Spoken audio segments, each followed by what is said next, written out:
नमस्कार। जी हाँ दोस्तों, हम बात करने वाला है खेसारी के बारे में। जी हाँ दोस्तों, खेसारी लाल का यादव का गाना आज ही रिलीज हुआ है आदि शक्ति फिल्म से, जो एल्बम का नाम था लवर से शादी, जिसका 1 मिलियन क्रॉस कर चुका है। आज ही रिलीज हुआ और 1 मिलियन क्रॉस कर चुका है।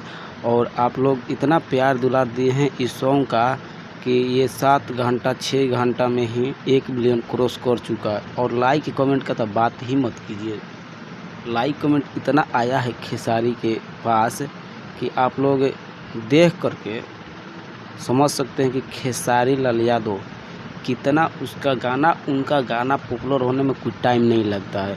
खेसारी लाल का यादव का गाना देख सकते हैं कि लाइक में कितना हुआ है, 78 के है, और कमेंट्स 20,000 से ऊपर है, और डिसलाइक तो बहुत कम है।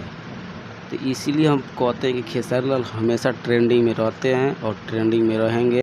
तो ये वीडियो अच्छी लगी आप लोगों को, खेसारी के फैंस को, जितने भी भाई बंधु है, मैं सबको धन्यवाद करता हूं। और वीडियो अच्छी लगे तो लाइक कीजिए, चैनल सब्सक्राइब कीजिए और वीडियो को शेयर कीजिए।